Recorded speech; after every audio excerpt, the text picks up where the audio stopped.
बिहार के किनारे बसा हुआ देवलपुर गांव हमेशा से शांत रहा था।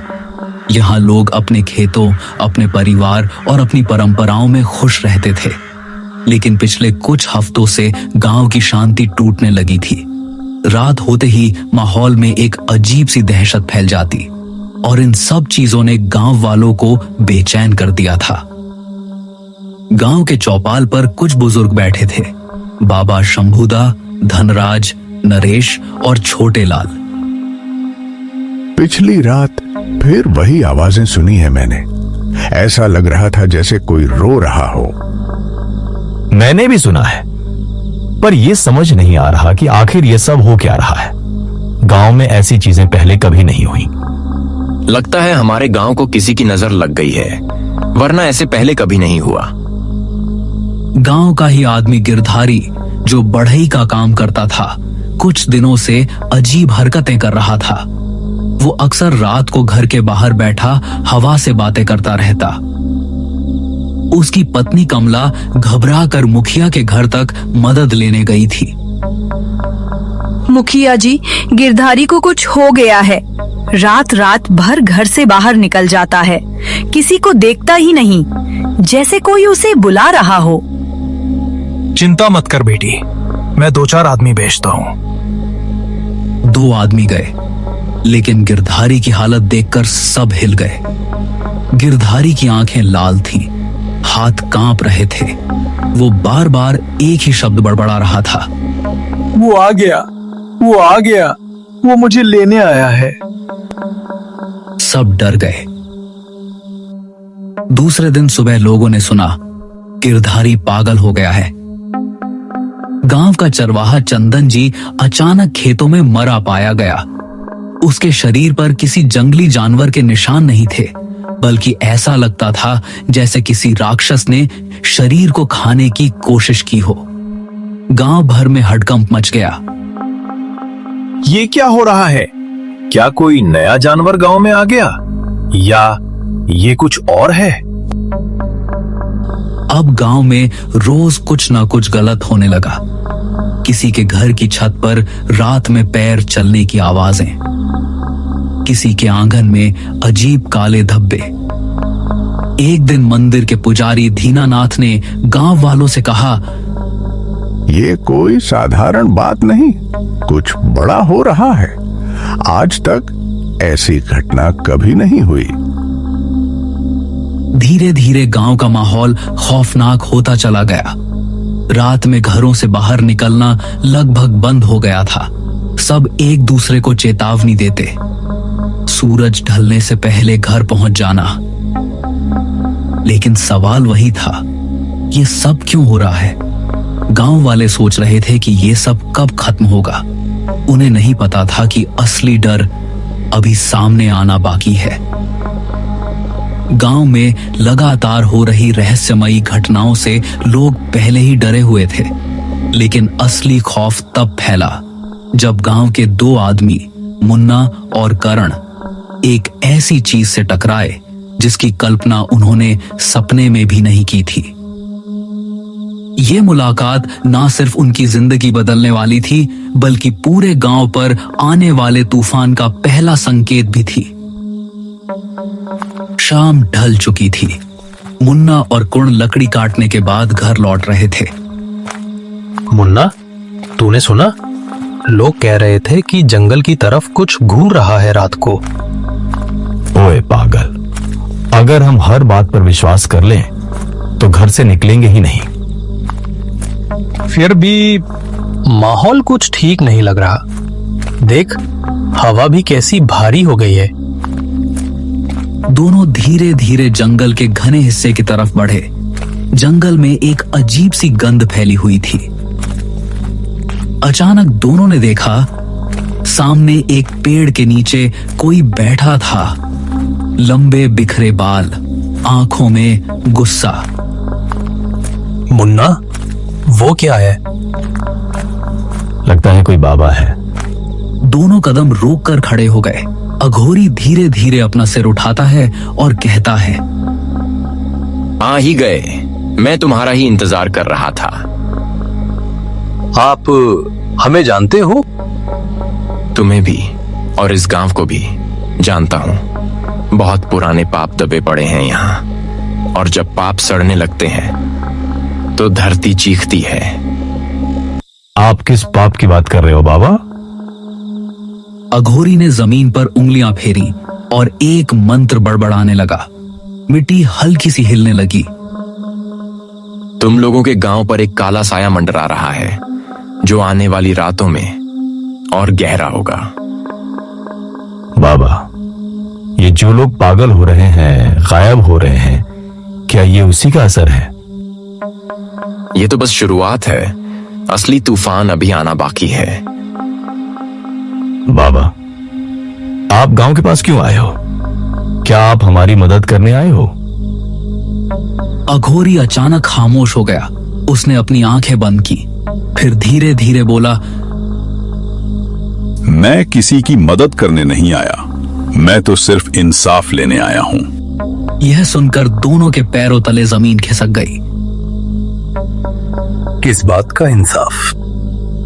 जिस चीज को तुम लोग देख नहीं पा रहे वो अब जाग चुकी है, और बहुत जल्द वो अपने हिस्से का बदला लेकर रहेंगी।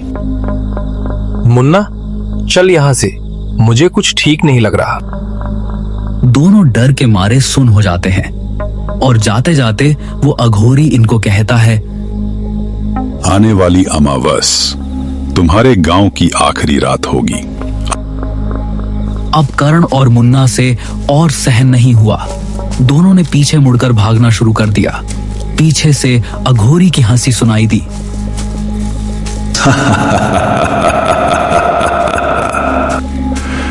भाग जाओ, पर याद रखना उस रात कोई भी नहीं बचेगा। दोनों हांफते हुए गांव पहुंचे। उनकी हालत देखकर लोग इकट्ठा हो गए। क्या हुआ? क्यों भाग रहे थे? लेकिन मुन्ना और करण कुछ बोल ही नहीं पा रहे थे। उनके चेहरे पीले पड़ चुके थे। आंखों में वही डर था जो पूरे गांव में फैलने वाला था। मुन्ना और करण की जंगल में उस अघोरी से हुई मुलाकात ने पूरे गांव में बेचैनी फैला दी थी। लोग भले ही उनके शब्दों पर पूरी तरह यकीन ना कर रहे हों, लेकिन उनके चेहरों पर डर ने सबको समझा दिया था कि कुछ ना कुछ बहुत बड़ा होने वाला है। अगली सुबह विमल, जो गांव में अपने मेहनत और ईमानदारी के लिए जाना जाता था, अपने खेत की तरफ जा रहा था। खेत गांव से थोड़ा दूर जंगल की कगार पर पड़ता था। हवा में हल्की धुंध फैली हुई थी। यह मौसम भी ना, कब गरम कब ठंडा कुछ पता नहीं चलता। बस जल्दी से काम खत्म करना है। वो खेत की मेड़ों में चलते हुए फसल देखने लगा। सब कुछ सामान्य था, लेकिन अचानक उसे लगा कोई उसके पीछे खड़ा है। वो पलटा, वहां कोई नहीं। विमल ने काम शुरू ही किया था कि अचानक उसके सामने की झाड़ियों में तेज सरसराहट हुई। कौन है? कौन है वहां?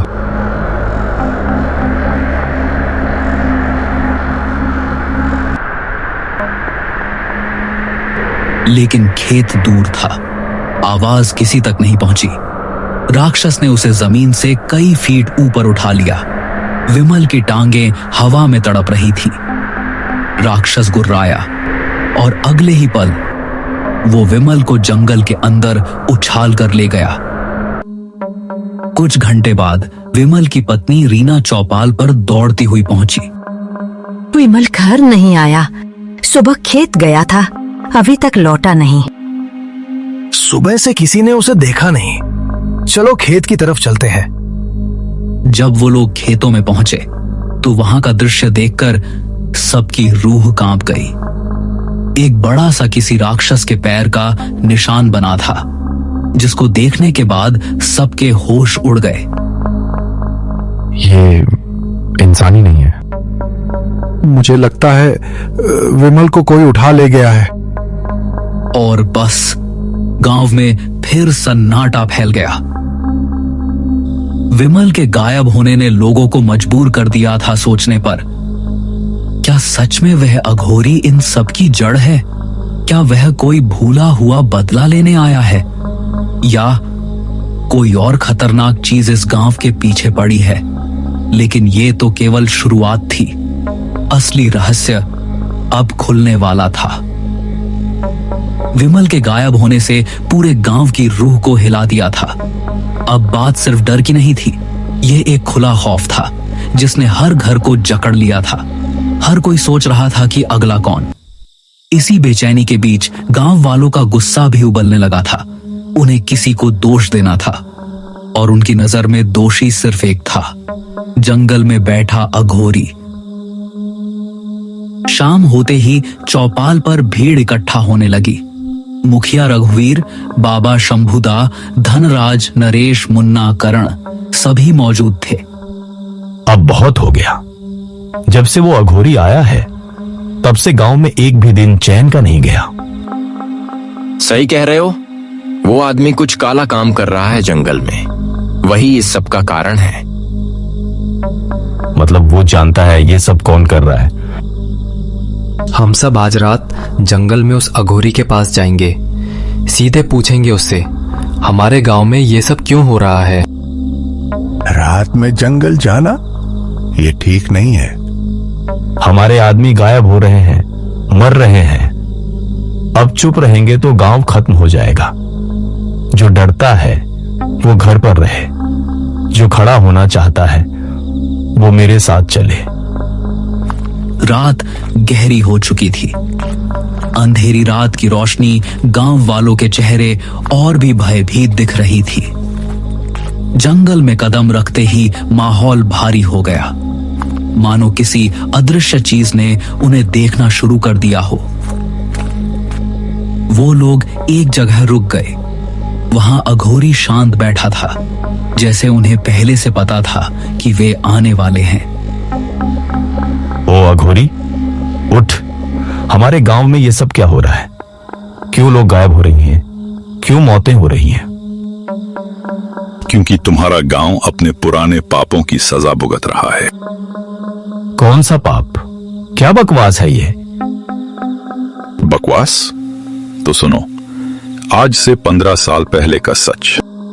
15 साल पहले मेरी एक बेटी थी, ललिता। मेरे जीवन की एकमात्र खुशी। उसे प्यार हो गया था तुम्हारे मुखिया के बेटे से, लेकिन मैं नीची जाति का था। तुम सबने क्या किया था याद है? तुमने मेरी बेटी को गांव के बीचों बीच लाठियों से पीट पीट कर मार डाला, फिर उसे पेट्रोल डालकर जला दिया। ये झूठ है। झूठ नहीं, मेरी आंखों के सामने मेरी बेटी जलती रही और तुम सब तमाशा देखते रहे। गांव वाले सन्न रह गए। किसी के मुंह से आवाज तक नहीं निकली। मैं अपनी बेटी की राख लेकर 15 साल हिमालय में साधना करता रहा। मैंने प्रण लिया था कि अमावस की रात मैं इस गांव का अंत कर दूंगा। क्या मतलब? मतलब ये कि अगली अमावस तुम सबकी आखिरी रात होगी। जंगल की हवा अचानक तेज हो गई। लालटेनों की लौ कांपने लगी और अगले ही पल अघोरी गायब, जैसे हवा में घुल गया हो। अघोरी द्वारा खोला गया 15 साल पुराना सच गांव वालों की रूह तक हिला चुका था। जिस लड़की को उन्होंने गैर जाति में प्यार के कारण जिंदा जला दिया था, वह अब एक अधूरी आत्मा बनकर लौट आई थी और उसके पिता बदला लेने की प्रतिज्ञा कर चुके थे। अमावस बस 2 दिन दूर थी। गांव का माहौल अब डर नहीं बल्कि मौत की आहट सा हो चुका था। गांव वाले सोच रहे थे अब किससे मदद मांगी जाए। हमने बहुत बड़ा पाप किया था, पर अब क्या करें? वो अघोरी बोल चुका है कि अमावस की रात वो पूरा गांव खत्म कर देगा। जिसके सामने जंगल कांपता है उसे कौन रोक सकता है? हमें किसी बड़े पंडित के पास जाना चाहिए। कोई तो होगा जो उसे रोक सके। लेकिन कौन? हमारे आसपास ऐसा कोई नहीं। एक आदमी है, जंगल से 10 कोस दूर पहाड़ी पर, सिद्ध पुरुष पंडित विष्णुदेव। लोग कहते हैं कि उन्होंने कई बार ऐसी शक्तियों को वश में किया है। सभी ने एक दूसरे की तरफ देखा और फिर एक ही फैसला हुआ, उसी के पास जाना होगा। अगली सुबह मुखिया और मुन्ना मिलकर पंडित विष्णुदेव के आश्रम पहुंचे। वहां हवा हल्की मगर शक्तिशाली थी, जैसे कोई सुरक्षा कवच। पंडित एक बड़े नीम के पेड़ के नीचे बैठकर जप कर रहे थे। पंडित जी, हमारी मदद कीजिए। हमारे गांव पर बहुत बड़ा संकट आ गया है। मुझे पता है, जिस अघोरी की बात तुम कर रहे हो वह साधारण मनुष्य नहीं रहा। उसने बदले की आग में ऐसी शक्तियां पाली हैं जो सामान्य मनुष्य को चूर चूर कर सकती हैं। तो क्या आप उसे रोक सकेंगे? रोक सकता हूं, पर पहले तुम सच बताओ, उसकी बेटी के साथ क्या हुआ था? मुखिया ने सिर झुका लिया और पहली बार गांव का पाप स्वीकार किया। ये कहानी सुनकर पंडित की आंखों में क्रोध आ गया। तुम सबने बहुत भारी पाप किया है। महिलाओं पर, मासूमों पर अत्याचार, उसकी कीमत तो चुकानी पड़ेगी, लेकिन फिर भी मासूम और निर्दोष लोग बचने चाहिए। मैं तुम्हारी मदद करूंगा। अमावस की शाम आ गई थी। पंडित विष्णुदेव ने गांव के बीचों बीच एक विशाल यज्ञ मंडल बनवाया। पूरे गांव के लोग कांपते हुए आसपास खड़े थे। जब तक यह यज्ञ चलता रहेगा, अघोरी यहाँ प्रवेश नहीं कर सकेगा। पर अगर तुम में से किसी ने डर कर मंडल तोड़ दिया तो समझ लेना, अंत निश्चित है। रात गहराती गई, अग्नि तेज जलने लगी, मंत्रों की आवाज भारी होती गई। अचानक तेज गर्जना, जैसे पूरा जंगल हिल गया हो। तो तुम लोग अपनी मौत से बचने की कोशिश कर रहे हो। आज अमावस है। आज मैं हर उस इंसान की आत्मा लूंगा जिसने मेरी बेटी की चीखें सुनी थी। अघोरी, तुम जो कर रहे हो वो धर्म नहीं, विनाश है। गांव में कई निर्दोष भी हैं, उन्हें मत मारो। निर्दोष? जब मेरी बेटी को जला रहे थे तब कौन था निर्दोष? पंडित ने मंत्र पढ़ना शुरू किया। अघोरी जोर से चिल्लाया, जैसे जमीन फट जाएगी। अचानक हवा तूफान बनकर उठी। अग्निकुंड की लपटें ऊपर उठी। अघोरी की शक्ति और पंडित के मंत्र टकरा रहे थे। कड़ी लड़ाई के बाद पंडित ने आखिरी मंत्र पढ़ा। अघोरी पीछे की ओर धकेला गया। उसकी शक्ति कमजोर होने लगी, लेकिन उसके चेहरे पर एक डरावनी मुस्कान आ गई। तुमने मुझे रोका है, पर मेरा श्राप नहीं रोक पाओगे। मैं इस गांव को छोड़ रहा हूं, लेकिन याद रखना, तुम सबके घरों में कभी सुख नहीं बचेगा। तुम्हारी पीढ़ियां रोएंगी और मेरी बेटी की अधूरी आत्मा कभी चैन से नहीं सोएगी।